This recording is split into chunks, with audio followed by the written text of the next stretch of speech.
I didn't mean to lie. I just didn't want her to leave. The thermostat was broken. That's how it started.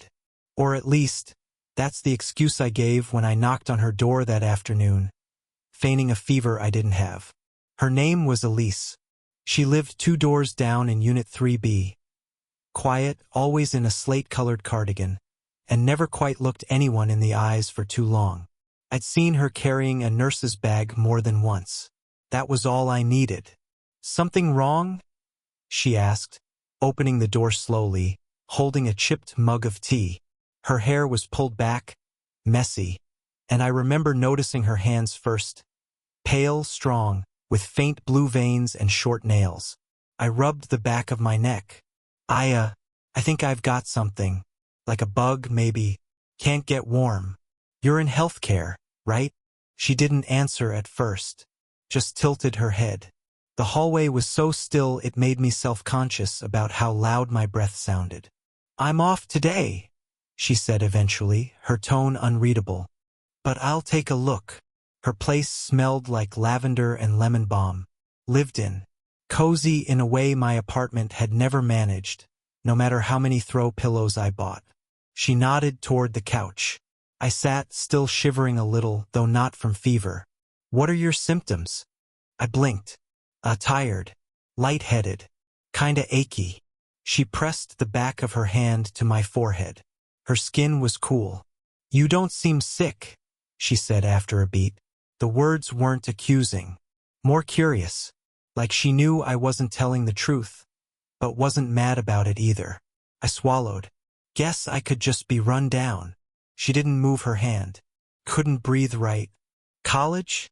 she asked. "Dropped out last year." Silence stretched. She pulled back, stood, walked to the small kitchen. Her bare feet made no sound against the hardwood. I tried not to stare at her legs as her robe shifted with each step. "You want tea?" she called over her shoulder. "Or whiskey?" "Tea's fine." She brought me a mug. Her eyes scanned me again, quiet, clinical, and then softened. "You're not sick," she said again, this time slower. "But I can still take care of you." I laughed too quickly. "What, like, emotionally?" She didn't smile, didn't answer. She sat down on the armrest beside me, her fingers grazing mine as she adjusted the blanket she'd handed me earlier. I told myself the brush was accidental, but my heart was in my throat. "I used to lie to get out of school when I was your age," she said softly. "Sometimes I just needed a place that felt safe." "I don't know what I needed," I murmured. "Just didn't want to be alone today." That made her look at me. Really look. Her gaze held mine for a second too long. Long enough that I saw it. Something flickering behind her careful expression. Guilt, maybe, or recognition. She reached for my wrist, checking my pulse technically, but her thumb lingered against the skin. "You've got a strong heartbeat," she said, but her voice was quieter now. Lower. "You're fine." Outside, a car door slammed. We both flinched, like someone had caught us doing something we hadn't even done. I opened my mouth to say something dumb. She stood instead. "You should rest," she said, but she didn't walk away. She just stood there, backlit by the kitchen light. Her eyes shadowed, but her meaning suddenly painfully clear. She didn't sit again, just lingered, like she was waiting for me to say something, or maybe trying to decide if she regretted what she just said. "You lied, but I didn't mind." The way she said it, too calm, too knowing, made something tighten in my chest. I didn't know what to do with that.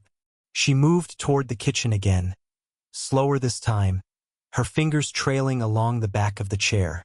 The robe she wore hung loosely around her frame, tied in a half knot like she hadn't meant for anyone to see her in it. I should have looked away. I didn't. "I shouldn't be here," I said suddenly, voice too loud in the quiet. "You came to me." "I know, but—" She turned, waiting. There was something wrong about this, or maybe just unwise. She wasn't just older. She felt older, like she'd lived through something I couldn't name, like she'd seen through guys like me before we even knocked. I know what this looks like, I added. It's not. I wasn't trying to. She cut in. You don't owe me an explanation. She poured more hot water into her mug, eyes on the steam, not on me. Then, almost as an afterthought, I just got divorced 7 months ago. That caught me off guard. Oh, I said, which felt stupid and too small. She gave a dry half-smile.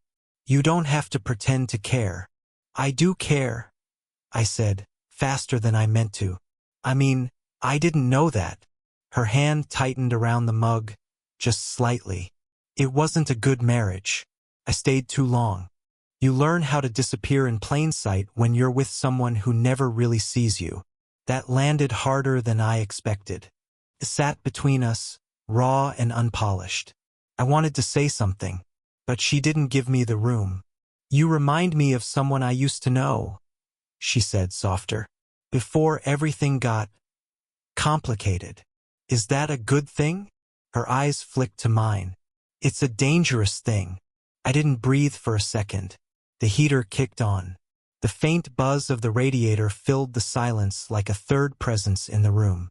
She finally walked back toward the couch, mug in hand, but sat on the floor this time, closer, legs tucked under her, the fabric of her robe shifting again, and I had to stop myself from staring.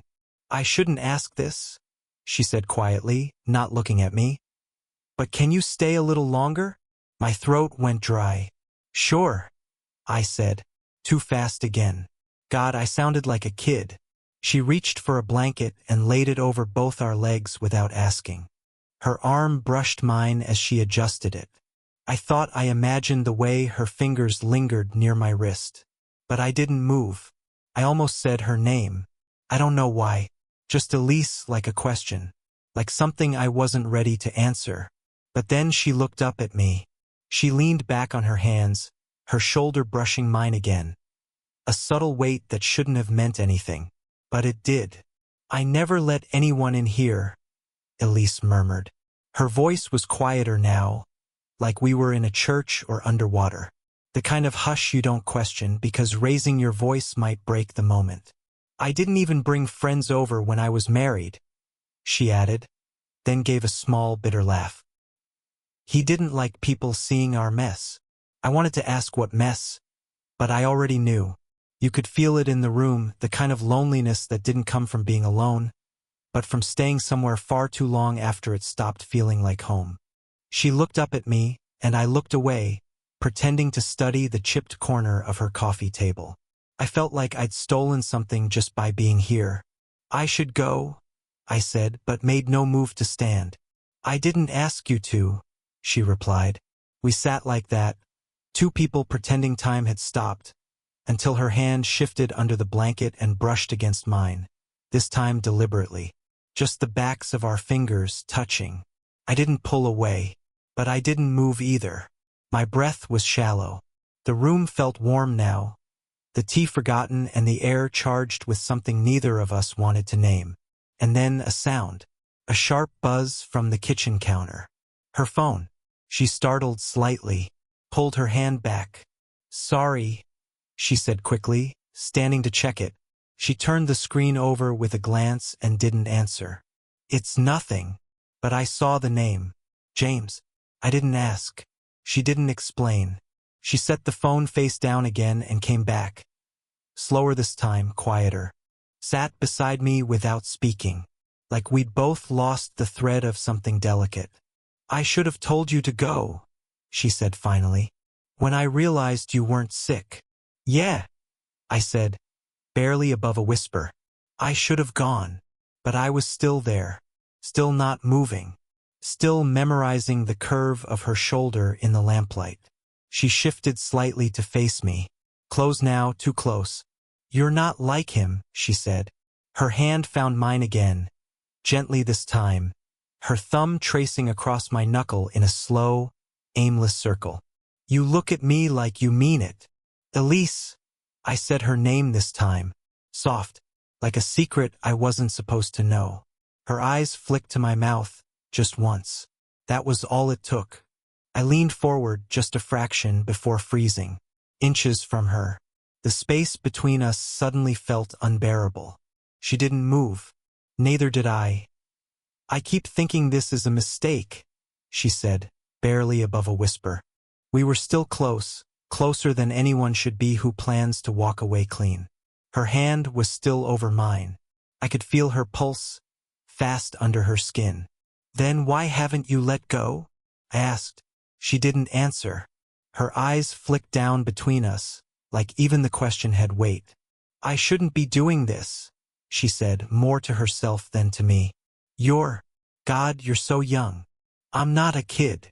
I know, she snapped, then softened. That's not what I meant. Her shoulders sagged slightly, like she dropped something heavy. Her voice lost its calm edge. I've made bad choices before. Ones that looked like this. Kind, sweet, too much eye contact. She looked up at me, searching. But you don't know what it's like to wake up and wonder if you were just someone's experiment. That stung more than I expected. Is that what you think I'm doing? She shook her head, slowly. No, I think you're being honest. And that's what scares me. Silence pressed in again. The air was thick, hot with something neither of us could push back anymore. I haven't been touched like this in years, she said, her voice catching. Not gently, not without being made to feel like a burden. I swallowed hard. I wanted to say something that could undo that. Anything. Instead, I said, I notice everything you do. She turned slightly. Her eyes met mine, guarded, waiting. You curl your sleeves over your hands when you're nervous. You look down when you talk about your ex. You keep tea bags in a glass jar like it makes them safer somehow. That made her laugh, but it cracked in the middle. She looked down, her hand tightening around mine. I'm terrified of this, she said. I know. Another pause. This one longer. But I still don't want you to go. The words hung there. No plan, no future, no safety net. Just the raw fact of it. I reached up slowly and tucked a strand of hair behind her ear. Her eyes fluttered shut for just a second. When she opened them, they were glassy. This can't be real, she said. It is. Right now, it is. She leaned in. Our foreheads touched. I felt her breath before I felt anything else. We stayed like that, neither kissing nor pulling back, just hovering on the edge of it. Then her voice again, barely audible. Do you want me? The question didn't need an answer, but I gave her one anyway. I already do. She pulled back just enough to look me in the eyes. Her hand slid from mine to my chest, resting above my heartbeat like she needed proof. Just before I leaned in, just before it could happen, the front door buzzed. We froze. Her hand still on my chest. My breath caught. She blinked once. Slowly. No one ever comes this late. I waited, afraid to speak. Like even a whisper might undo the fragile spell between us. The buzzer rang again. Elise stood, careful, like moving too fast might make her regret everything. She padded to the door and pressed the intercom. Yeah. Static. Then a voice. It's me. Her whole body stiffened. She didn't answer right away.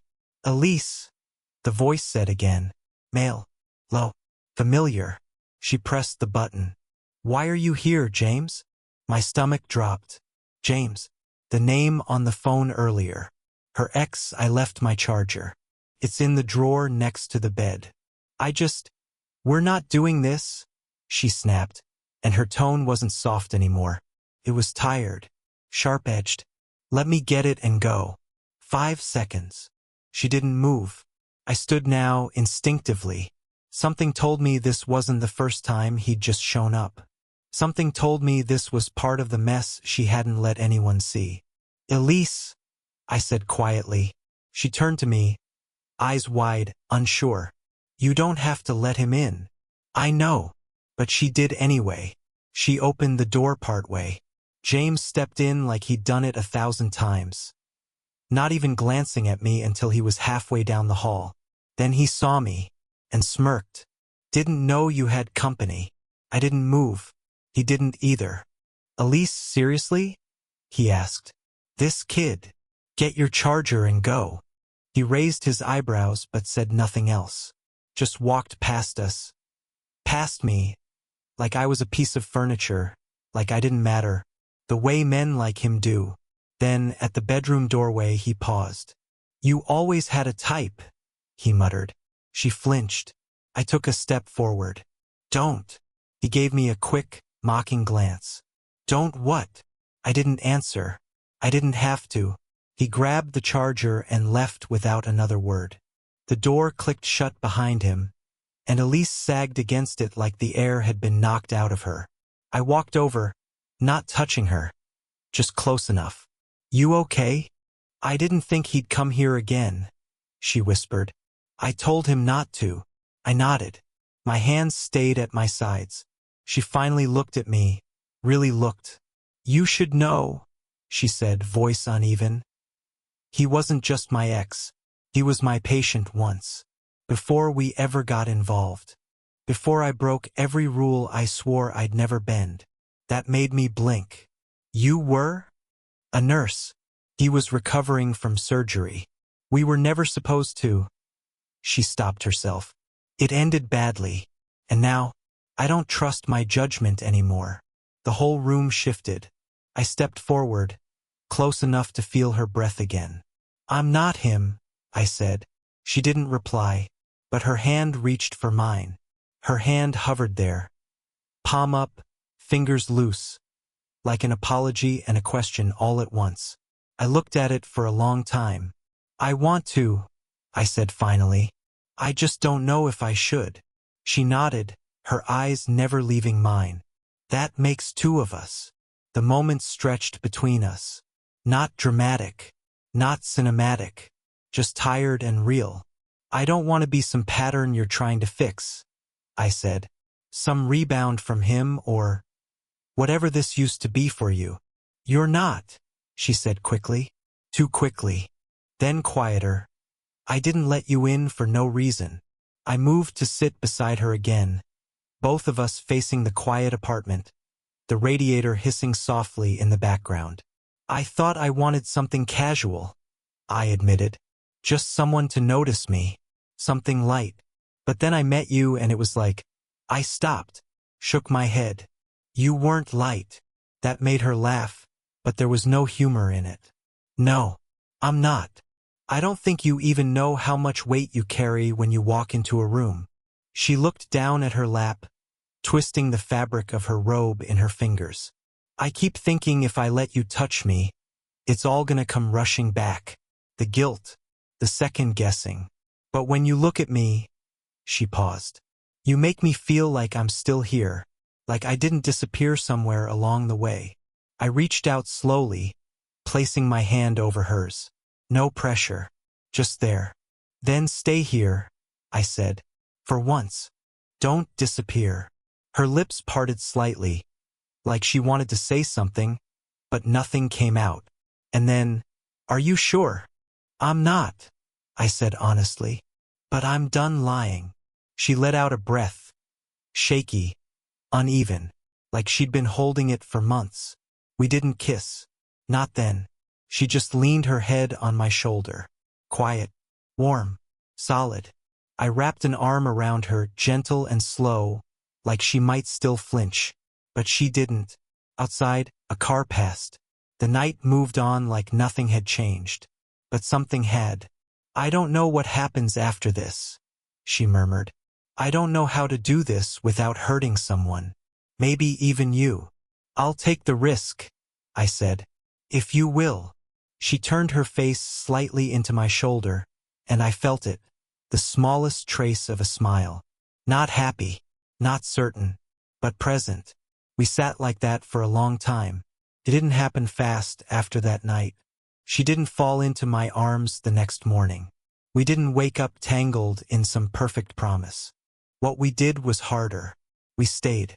There were awkward silences and too many cups of tea. Some days she barely said a word. Others, she told me things I didn't know I was ready to hear. About her ex, about the years she lost pretending to be small for someone else. about the woman she used to be, and the one she still didn't quite trust. I kept showing up anyway, not to fix her, just to witness her. And somewhere in that, in shared groceries and quiet dinners and touches that took their time, we found something neither of us expected. Stability. Elise didn't stop being complicated. She still kept the hallway light on because she hated walking through darkness.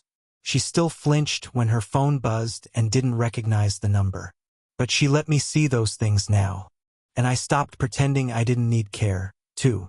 I told her about the dad who left before I turned 13. About the way my mom worked double shifts until her back gave out. How I dropped out of school not because I didn't care, but because I couldn't feel anything at all back then. She never looked away. Not once. One night, maybe 2 months after the first, she said, "You know, you never were sick." I smiled. Didn't need to be. She reached for my hand across the couch. "You're the first person I've ever let see the parts one didn't scrub clean," she whispered. "You're the first person who didn't ask me to grow up faster just to be taken seriously. We weren't trying to fix each other anymore. We were just trying. And that was enough." Now she keeps a spare toothbrush for me. I leave my hoodie on the back of her kitchen chair. It's not dramatic. It's not some grand love story with violins and fireworks. But it's real. It's two people, one learning how to trust again, the other learning how to stay. The day she let me make her breakfast without hovering, I knew we'd crossed the real line. Not lust, not tension, trust. And I wouldn't trade that for anything.